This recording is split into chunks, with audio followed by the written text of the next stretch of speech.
va en dehors des prescrits de la loi, en dehors des délais tels que prescrits par la loi, ils vont invalider les députés déjà qui sont déjà en train de siéger au Parlement, eh bien, pour moi, comme je le disais, vous vous rappelez, moi je parlais de Genève, je disais que Genève, la façon dont la Mouka, où il y avait division entre, n'est-ce pas, Félix Tshisekedi et le reste qui a formé la Mouka, pour moi c'était un rappel, n'est-ce pas, de prise de position, comme cela avait eu lieu avec AFDL et RCD, et qui était manipulé par la communauté internationale. Des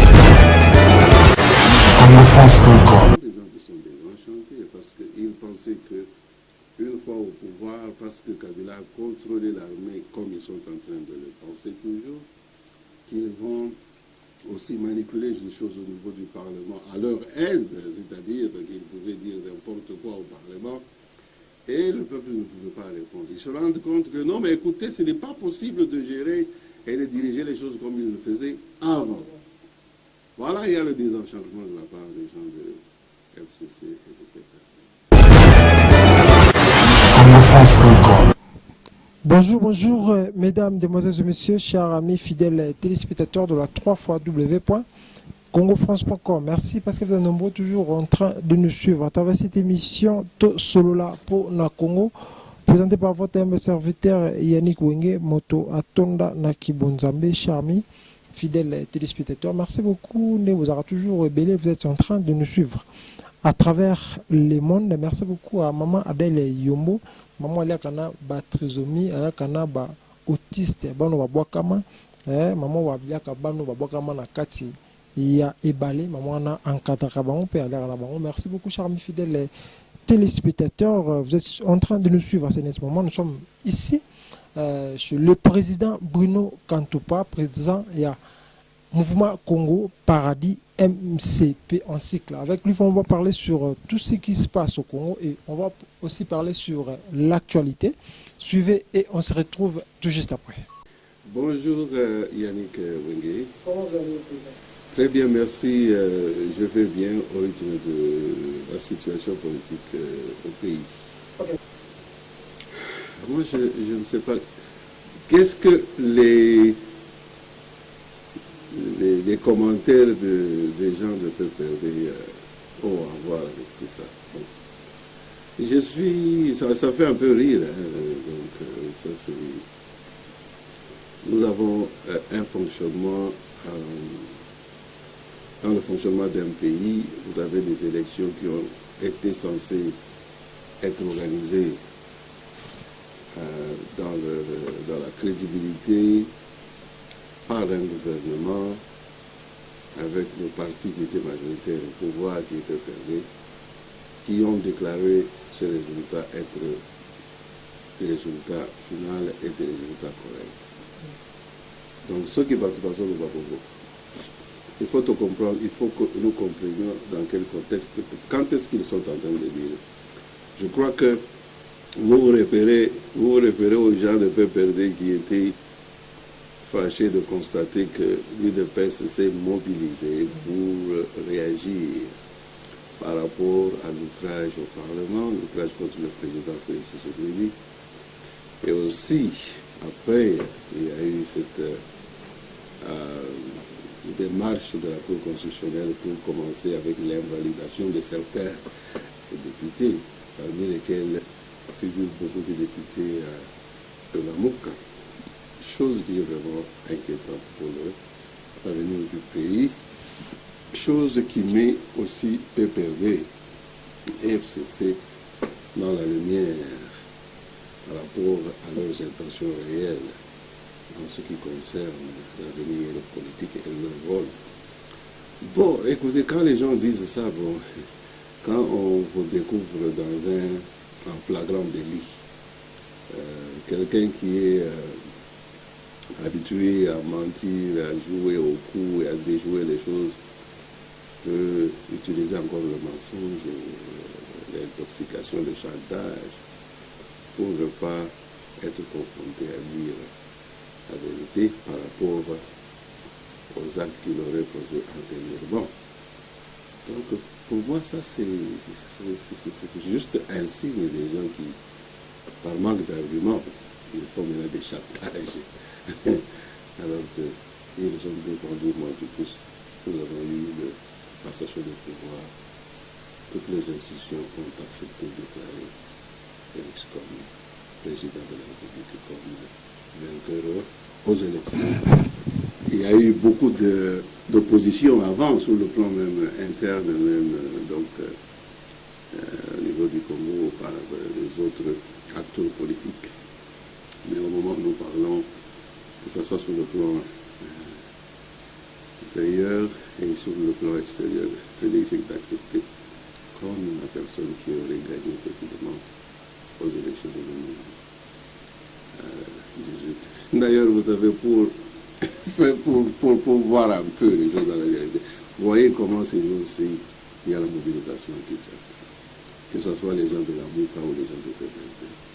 Il n'y a aucune plateforme politique qui arrive à mobiliser autant de personnes dans une spontanéité, dans une vitesse, comme on l'a vu avec l'UDPS. Donc c'est clair que les résultats étaient corrects, c'est que Félix avait gagné les élections. Moi, ça a toujours été mon opinion en tout cas. Donc vous m'avez posé la question de savoir pourquoi est-ce que les gens de PPRD disent des choses comme ça. Non, ce sont des gens qui sont désenchantés parce qu'ils pensaient que une fois au pouvoir, parce que Kabila a contrôlé l'armée comme ils sont en train de le penser toujours, qu'ils vont aussi manipuler les choses au niveau du Parlement à leur aise, c'est-à-dire qu'ils pouvaient dire n'importe quoi au Parlement, et le peuple ne pouvait pas répondre. Ils se rendent compte que non, mais écoutez, ce n'est pas possible de gérer et de diriger les choses comme ils le faisaient avant. Voilà, il y a le désenchantement de la part des gens de FCC et de PPRD. Mais moi, je ne suis pas aussi en train de réagir pour seulement fustiger les gens de PPRD, mais moi je suis en train de penser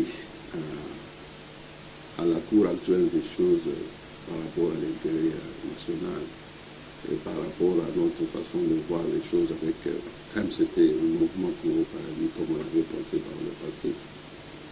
Je pense que, à mon avis, je suis tout à fait d'accord avec la politique actuelle telle que menée par le président Félix Tshisekedi.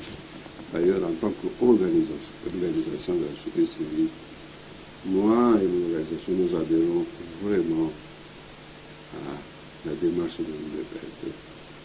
Et nous pensons aussi, avec ce rapprochement que nous avons avec l'UDPS aujourd'hui, on aura le temps de la possibilité de pouvoir aussi sonner de notre son de cloche pour aider ce parti et aider le président qui est au pouvoir, qui est dans l'exercice. Parce que pour MCP, l'attitude de Félix, du président Félix jusqu'à présent, elle répond vraiment aux impératifs par rapport à la réalité historique et politique chez nous. Je trouve que le président Félix Tshisekedi est une personne moins conflictuelle, c'est une personne très conciliante. Cela se manifeste par la plupart des rencontres qu'il a eues avec Kabila. C'est une personne qui est moins antagoniste, donc qui est plus épris au dialogue. Et d'ailleurs, on voit comment il a circulé la région pour pouvoir essayer de mettre tout le monde à l'aise, même ceux que nous avons toujours qualifiés d'ennemis. Voilà ce que je peux dire pour cette première question. Merci beaucoup, Président. Aujourd'hui, nous voulons savoir qui est le président de la coalition entre UDPS et FCC. Donc, vous voulez parler de la coalition entre CACH et FCC. CACH et FCC. Bon, moi, c'est une question qui est vraiment au cœur de ma préoccupation. Vous savez, d'abord, je dois avouer que quand il y a eu passage de pouvoir entre Félix et l'ancien président Kabila, moi j'avais vraiment salué, je suis sûr avec beaucoup d'autres Congolais, cet événement historique. Cela nous avait permis de faire même une comparaison entre le changement qu'il y a eu en Afrique du Sud entre les Blancs et l'ANC. C'était aussi un tel événement historique pour nous, et cela s'est fait sans qu'il y ait effusion de sang, sans qu'il y ait des troubles et une instabilité. Moi, j'avais vraiment applaudi cela, et pour manifester mon soutien, j'avais été à Kinshasa à reprises, juste à l'investiture du président Félix, et puis après. Donc, mais écoutez, nos rêves commençaient à avoir déjà des problèmes. À la veille, quand je constatais que le président Kabila revenait comme autorité morale de FCC. Donc, il devenait un leader, et vous ne pouvez pas être un leader, un chef d'une grande plateforme comme ça politique, sans vouloir donc jouer politiquement, ok, de manière ouverte dans les affaires du pays. Là, je pense que déjà, si nous devons être éveillés, nous devons être conséquents. À partir de ce moment-là, je pense qu'on avait un problème. Parce que cette position de Kabila montrait clairement son retour dans la scène politique congolaise. Maintenant qu'il y a une coalition, cette situation-là, cette position de Kabila dans la coalition, étant un ancien président, cette position de Kabila maintenant pose un problème, a posé un problème. On pouvait envisager déjà un problème, que cette coalition aurait un problème d'avoir à sa tête un leader, donc un leader derrière qui tout le monde peut se ranger. Mais dans la lecture qu'on peut faire avec les événements tels qu'ils se déroulent aujourd'hui, on a l'impression que au niveau de cette coalition, à la tête de cette coalition, il y a deux centres de pouvoir, c'est-à-dire il y a deux leaders, alors qu'à mon sens, c'est le président de la République, à la personne de Félix Tshisekedi, qui devait en être le leader moral et l'autorité morale de cette coalition. Mais hélas, je trouve que les difficultés qu'il y a eu pour nommer un Premier ministre et le temps que cela prend pour avoir le gouvernement montre qu'il y a vraiment cette lutte de leadership dans la coalition.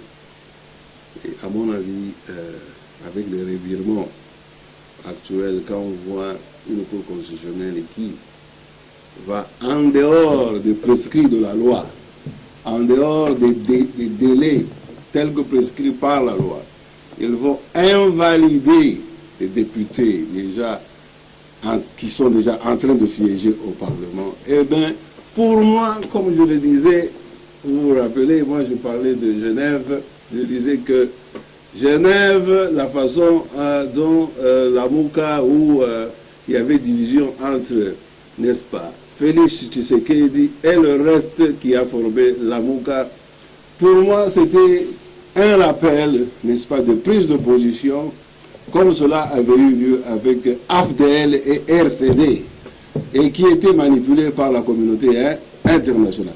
Aujourd'hui, avec tout ce qui se passe au Congo, avec l'attitude de Kabila, je me dis que là, les armes sont en train d'être prises dans tous les cas. Et j'ai l'impression que nous sommes rentrés dans cette démarche où vous avez des gens qui veulent s'imposer par la force et qui ne respectent pas les lois. Et qui veulent, n'est-ce pas, faire entendre leur volonté. Et ici, je dis, c'est tout à fait clair pour moi que l'attitude de la Cour constitutionnelle. C'est un revirement très, très, très dangereux. Donc, pour moi, cela ressemble à une prise d'armes comme RCD avait attaqué le Congo. Ça devient comme une prise d'armes comme AFDL avait attaqué le Congo. Ça veut dire que derrière cette attitude de la Cour constitutionnelle, il y a une main noire qui veut imposer l'ordre politique, pas selon les résultats des urnes et pas selon l'ordre, n'est-ce pas, des institutions avec le président de la République, qui est Félix Tshisekedi, mais sans respecter cet ordre institutionnel. Et c'est une violation grave de notre Constitution. Violation qui souvent se fait quand il y a un coup de force qui se prépare. Nous ne voilons pas les yeux, nous sommes devant une crise très dangereuse qui risque de ramener le pays longtemps en arrière et nous devons établir les responsabilités en ce moment. Et voilà, d'autres parlent de la réaction démesurée de l'UDPS qui est allé protester au Parlement et qui a même, dans cette échauffourée, molesté un des parlementaires. L'UDPS, ça s'est vu aussi au niveau de Mbujimai ou bien de Kasaï déjà avant, et au niveau du Laganga. Et les gens de peuple se plaignent en disant que, bon, voilà, et comment l'UDPS se comporte. Mais écoutez, ça, ce sont les conséquences qui viennent. Après, ce sont des protestations contre des déviations qui sont tout à fait claires. L'outrage au président au niveau du Parlement. Il a fallu que le député Lutundu intervienne pour ramener la présidente de l'Assemblée à l'ordre, pour lui dire que non, selon la Constitution, selon les lois du Congo, le président de la République n'est pas responsable devant l'Assemblée. Donc on n'avait pas à discuter des actes du président à l'Assemblée. Mais c'était déjà une démarche que Janine Mabunda avait endossée et adoptée, acceptée au Parlement, d'aller aussi en violation, n'est-ce pas, par rapport à aux règles de notre Assemblée et des institutions, les unes par rapport aux autres. Donc nous avons là-bas deux actes qui sont graves. Donc l'invalidation des députés et l'attitude de Mabunda qui a permis une discussion qui n'est pas permissible. Ça ne veut pas dire qu'on ne peut pas discuter et parler en général du président de la République, mais ici les grands juristes chevronnés à la personne de Lutundu là, et puis on a entendu parler aussi le prof Bataki, un juriste chevronné dans la matière de la Cour des matières constitutionnelles. On les a entendus dire que c'était vraiment des pratiques qui étaient inhabituelles, qui n'étaient pas de prise en ce qui concerne le bon fonctionnement des institutions que sont la présidence, la Cour constitutionnelle et le Parlement, leur indépendance. Donc ces choses-là sont claires. Voilà, alors maintenant il y a Anguille Sourouche, qui est chef de la coalition. J'ai l'impression que nous avons ici un conflit de leadership. Parce que pour moi, à mon entendement, celui qui dirige le pays, c'est le président de la République. Mais nous avons maintenant un ancien président qui a célébré et qui a prétendu, n'est-ce pas, aider à la transition, n'est-ce pas, pacifique, démocratique et au changement, n'est-ce pas, de président. Mais cette personne-là revient comme leader moral de la plateforme de la coalition, de la plateforme la plus importante. Et maintenant, il fait un conflit contre celui qui devait être naturellement le chef de la coalition. Et le chef de la coalition devait être Félix Tshisekedi, parce que c'est l'autorité, c'est la plus haute autorité. Chers frères et sœurs, nous sommes dans une situation critique et dangereuse. Pour moi, cette situation m'amène à me poser beaucoup de questions. Je vois un peu les événements qui se sont précédés pendant l'enterrement du feu président Tshisekedi. Nous avons vu Kagame Nous avons vu le président de l'Angola arriver au Congo. Nous avons vu le président de la Zambie être au Congo. Nous avons vu Sassou Nguesso être au Congo, ainsi que le président de Togo. Togo, je crois même Guinée, quelque chose comme ça. Maintenant, je me pose la question. Vous savez, il y avait une réunion très importante entre Kagame, Lorenzo et le président Félix Tshisekedi. Quelque chose, moi, qui a retenu mon attention, c'est ceci. J'avais constaté dans les images qui circulent du moins dans les réseaux sociaux, j'avais constaté que le président Kagame tapait pratiquement du poing sur la table. Donc, vous savez qu'au niveau diplomatique, les gestes dans la diplomatie parlent d'abord plus que même les paroles. Moi, dans les images qui circulent, je n'ai pas entendu quelqu'un faire des commentaires plus ça. Et j'ai saisi ce moment-là dans les images en disant, j'ai vu que Kagame était en train de taper de poing sur la table. Bon, voilà, nous avons vu que la première dame est partie au Rwanda, et nous avons vu que notre président a été successivement en Tanzanie, au Burundi, après le Gabon et d'autres pays africains. Moi, je suis très content de notre président parce qu'il fait une démarche pour essayer de réconcilier tout le monde, de le faire gagner à sa politique et à sa vision. Parce que vous savez, dans le temps, les causes profondes des guerres que nous avons eues chez nous, c'était la dissension, particulièrement avec des voisins qui ont été impliqués dans notre politique, comme le Rwanda. Donc moi, je salue qu'il y ait quand même une diplomatie pacifique entre le Rwanda et le Congo.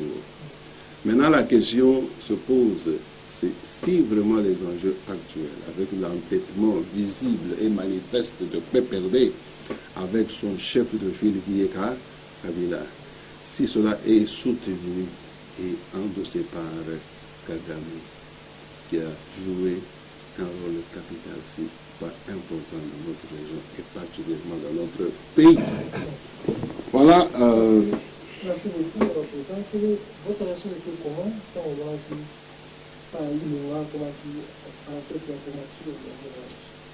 Bon, comme j'étais en train de le dire maintenant, nous avons le Premier ministre Ilunga qui a été proposé et qui a été finalement nommé comme ministre, le Premier ministre. Vous savez que c'est après une longue discussion et je crois que ce Premier ministre est venu dans des rangs de FCC et de PPRD. Bon, avant, si on devait tenir compte de la réalité d'une coalition, est-ce que ce Premier ministre devait nécessairement venir de PPRD ou de FCC? En tout cas, dans mon entendement de ce qu'est une coalition, ça veut dire que c'est le président qui est chef de la coalition qui pouvait juste avoir la liberté et l'autorité de choisir un Premier ministre tant qu'il venait de la coalition. Donc il pouvait même prendre quelqu'un qui venait de Cache. Je ne sais pas si vous me comprenez. Là encore, on voit qu'il y a eu vraiment des contradictions qui remettent en cause l'esprit d'une coalition. Parce que les gens disaient, est-ce que c'est une cohabitation ou bien une coalition? Encore des questions qui se posent sur la sincérité des acteurs de cette, ou des membres de cette coalition. Alors, vraiment, il y a un nombre de doutes qui pèsent sur la coalition et qui pèsent sur ses acteurs et leaders. Qui leader se retrouve dans la personne de l'ancien président Kabila et de président Félix Tshisekedi. Pourquoi devons-nous parler maintenant de l'ancien président Kabila aujourd'hui, alors qu'il y a eu alternance démocratique? Là, c'est là où se pose le problème. C'est là où moi je me pose des questions. Est-ce que nous avons le droit de parler de ça ou pas? Si nous n'avons pas le droit de parler d'une réalité si fondamentale, alors peuple congolais, moi je dis que nous avons un sérieux problème. Ça, ce sont des choses inadmissibles. Bon, je crois comprendre que certaines personnes sont en train d'envisager sans l'appui du peuple congolais, peut-être que ça soit une démarche à la Poutine, n'est-ce pas, où on a vu Poutine qui est parti du pouvoir, mais qui est resté contrôler les services secrets, qui contrôlait l'armée, qui contrôlait tout, pour pouvoir revenir encore après au pouvoir. En tout cas, les signes ne mentent pas, ne trompent pas. Une majorité absolue. C'est pour avoir le moyen de sa politique, laquelle, c'est pour pouvoir, s'il le veut, enlever le président quand il le veut. Vous voyez? Donc c'est tout à fait clair. Et quand il fait ça, il aura besoin des acteurs politiques qui peuvent accepter cette démarche. Et je pense que Martin Fayulu est parmi les gens, parce que c'est clair, Martin Fayulu a dit qu'il ne veut même pas voir Félix Tshisekedi, parce que Félix Tshisekedi a triché. C'est selon lui. Alors que selon moi, Félix Tshisekedi est le vainqueur des élections. Kabila, on voit que dans sa démarche, il n'a pas envisagé de partir définitivement de la présidence. Il a envisagé un retour. Et président, je crois que le Félix ne l'entend pas de cette même oreille, et là, les choses ne marchent plus. Voilà. Vous pensez que Kabila ne va pas faire son retour? Non, mais écoutez, le problème ici, c'est de savoir si tout ce qui est en train d'arriver ici, c'est cela qu'il est en train de chercher.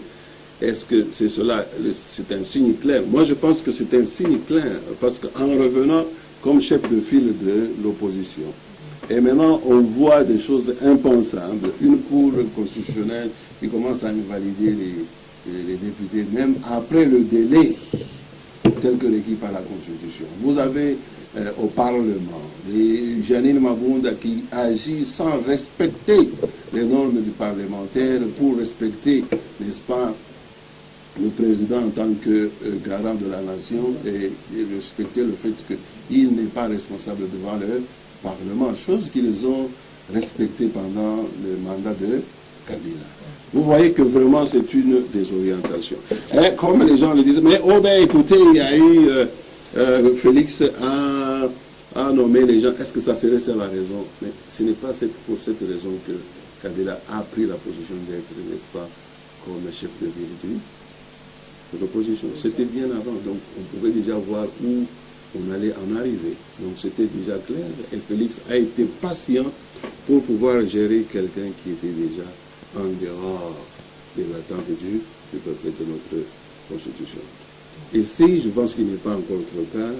Il faut encourager Kabila à revenir à la raison et de sauver le pays, parce que il faut faire très attention avec l'entourage et de Kabila et l'entourage de Félix Tshisekedi, parce que souvent ce sont l'entourage qui peut corrompre, qui peut influencer ou inciter un leader à commettre des erreurs graves. Parce qu'il y a une complicité entre son entourage, donc entre le leader et son entourage. Et si les deux sont corrompus, personne ne peut aider l'autre à revenir à la raison, et bien nous allons aller tout droit dans une crise et nous allons tomber. Mais dans ce cas, moi je suis en train de dire, parce que beaucoup de gens fustigent le fait que Félix a été en Tanzanie et qu'il rendait encore hommage à Kabila. Moi je crois que Félix a démontré un certain niveau de dépassement qui contredit même l'esprit un peu de l'UDPS qui a agi toujours de manière militante. Ok? Donc on voit maintenant, on voit vraiment que Félix privilégie la paix, le dialogue entre lui et ses partenaires de FCC.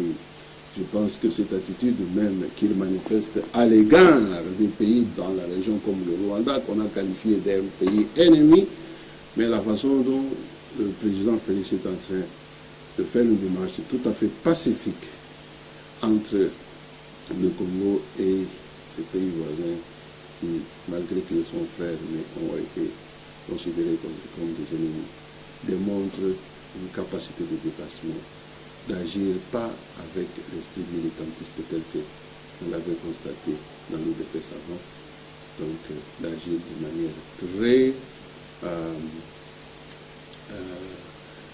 donc conséquente pour, n'est-ce pas, ne pas nous amener dans une crise. Je suis très content de l'attitude de Félix Tshisekedi et je souhaiterais que le président Kabila puisse agir aussi ainsi. Alors en passant, je peux dire qu'il y a des commentaires partout qu'il y a le député qui avait fait l'outrage contre le président qui a demandé pardon. Eh bien, si c'est le leadership de FCC qui a poussé les choses à ce point, eh bien, félicitations, mieux vaut tard que jamais. Mais nous nous encourageons vraiment à revenir en arrière sur la question de la Cour constitutionnelle et de préserver vraiment le respect des institutions et de notre Constitution. Merci beaucoup, Président. Vous en tout cas pour finir. Quelle est votre réaction par rapport à les propos de Joël Kabila?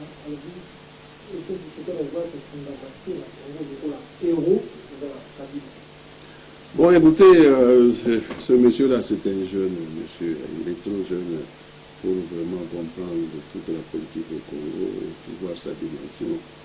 Et c'est quelqu'un qui vit dans cet entourage politique où on a fait le culte de la personnalité dont l'ancien président Kabila a été sujet, parce que nous constatons que vraiment avec FCC, il y a eu une culte exagérée de personnalité, où ils ne voient pas ils n'apprécient pas juste les autres que eux-mêmes.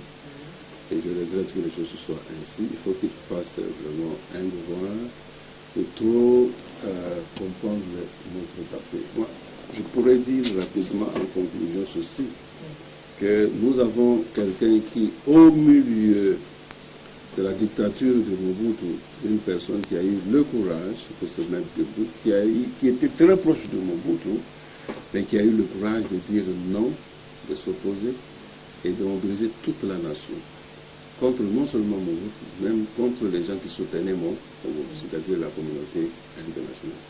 Eh bien, ce monsieur-là, c'est M. Étienne Tshisekedi. Donc, pour cela, pour avoir bravé, n'est-ce pas, cette dictature, sans avoir peur, et pour avoir été arrêté plusieurs fois, il était en prison plusieurs fois. Vous savez, c'est ça le sort avec les héros, c'est qu'ils sont soit arrêtés, incarcérés pendant longtemps, ou bien soit ils sont sujets d'une mise, d'une conséquence de mise afin de mettre un terme à leur vie par un assassinat, quelque chose comme ça. C'est pas seulement toujours par l'assassinat. M. Mandela n'avait pas été assassiné, hein, il a été reconnu comme héros national. Donc c'est le cas avec Étienne Tshisekedi. C'était un héros, il a été plusieurs fois en prison avec sous Mobutu, même sous Kabila. Il a été en prison présidentielle, donc dans sa permanence, pendant au moins 3 ans après les élections de 2011, je crois. Donc voilà un peu le monsieur là, et malgré sa maladie, quand il venait de l'Europe, il est venu encore malgré sa maladie pour aider le pays à aller vers les élections qu'aujourd'hui nous avons donc célébrées avec la première alternance démocratique. Donc le président, le feu président Tshisekedi était vraiment une pièce maîtresse dans l'architecture politique actuelle. Et pour ça, il était prêt à sacrifier sa vie, c'est-à-dire à ne pas tenir compte de sa santé qui était fragile pour venir aider le pays, parce que c'était ça son souci principal. Et d'ailleurs, vous savez que la plupart disent que même sa mort, ce n'est pas une mort naturelle, c'est une mort qui est venue des mains des gens pour pouvoir, n'est-ce pas, manipuler la scène et les réalités politiques. Donc pour moi, Étienne Tshisekedi, c'était véritablement un leader et un héros pour le Congo. Voilà. Écoutez, moi, le message, c'est celui-ci, que je lance à tout le peuple congolais. Nous, en tant que MCP, nous avons toujours pensé que face aux manipulations dont notre peuple, notre pays a toujours été l'objet, nous savons que l'interférence étrangère est toujours présente et nous savons que ceux qui sont aujourd'hui en train de diriger FCC et qui ont été les dirigeants de FRD, ce sont des gens qui avaient été sponsorisés par ces forces extérieures qui ont manipulé et qui ont imposé l'ordre politique chez nous. Donc nous devons faire attention à ces manipulations et comprendre que plus que jamais notre propre peuple devait prendre confiance et prendre conscience de ces réalités et de se mettre au-delà de ces réalités, de comprendre que devant ce danger, la plus grande force pour nous, ça aurait été d'avoir un peuple uni et d'avoir vraiment un véritable front contre ceux qui sont manipulés de l'extérieur pour empêcher qu'il y ait une véritable démocratie chez nous. Nous avons cru qu'un dialogue, un rapprochement tel que le président Félix a fait une fois élu à la magistrature suprême pouvait aider le pays à le pacifier et à ramener ces gens qui ont trahi le pays à la bonne voie. Mais hélas, nous nous rendons compte que rien n'est garanti malgré la démarche pacifique et conciliatrice du président Félix Tshisekedi, qui a permis que Moïse Katumbi rentre au pays, qui a permis que les Martin Fayulu fassent leurs meetings et leurs réunions comme ils veulent, qui a permis même qu'il y ait des gens qui étaient au Parlement protester sans qu'il y ait vraiment des incidents majeurs aux mains des forces de sécurité, qui a permis cette indépendance et cette liberté démocratique chez nous et qui nous donne la chance et l'espoir pour vraiment une émergence économique.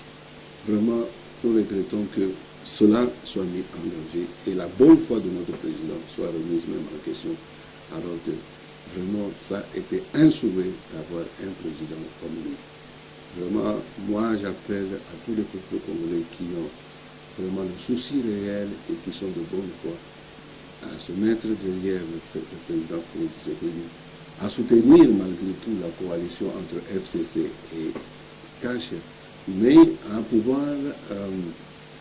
envisager que la coalition puisse avoir une seule autorité morale. Donc, à la tête de la coalition, nous ayons un seul leader. Parce qu'aujourd'hui, si cette coalition a des problèmes, ce n'est pas parce que tout le monde a la mauvaise foi, mais je crois que c'est parce que nous avons un leadership un peu, deux leaders qui se prévalent, qui essaient de se prévaloir sur cette coalition. Moi, je pense que l'ancien président Kabila, tant pis au pouvoir, devait se mettre à côté et pouvait diminuer un peu son rôle au niveau de FCC afin que le président Félix Tshisekedi puisse être le véritable leader de la coalition.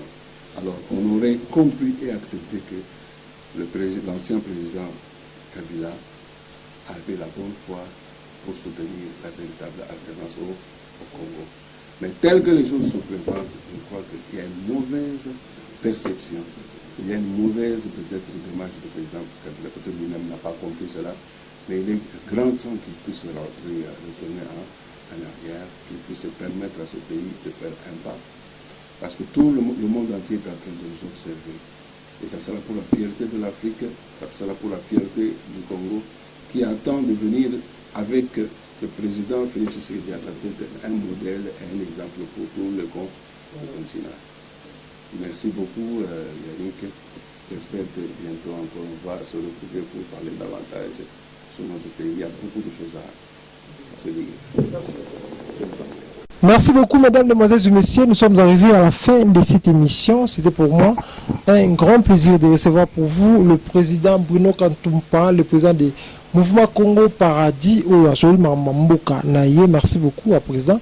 Merci de nous avoir accueillis dans votre bureau. Merci beaucoup à tout le monde qui a suivi cette émission. Merci beaucoup à le boss Josué Didi Dipumba. Merci beaucoup à maman Adel Yombo, maman Oazana Fondation Nae, Kombo Ango Apesa Kombo Ibale, pour ba maman Oba Boaka Bana Nebale, Soko Boti Mwana défaut, ou qui Boaka Nebale, maman Adel Yombo, Alia Kana Bana Oba Boaka Mamba Trisomi, Alia Kana Bautiste, maman encadre bango oboti mona bon kuboka été PC maman Adel Yombo ako encadré. Nous sommes arrivés à la fin de cette émission. Merci beaucoup boss Josué Didi Dipumba. Merci beaucoup à tout le monde qui a suivi cette émission. Maman Mimindou Mazozo 44, maman Adel, maman Nadine Malila, docteur Abraham Wamou Djoulou Motolanzambe. Merci beaucoup, nous sommes à la fin. D'ici là, portez-vous bien sur www.conference.com avec l'espoir de vous trouver au prochain numéro. Ciao.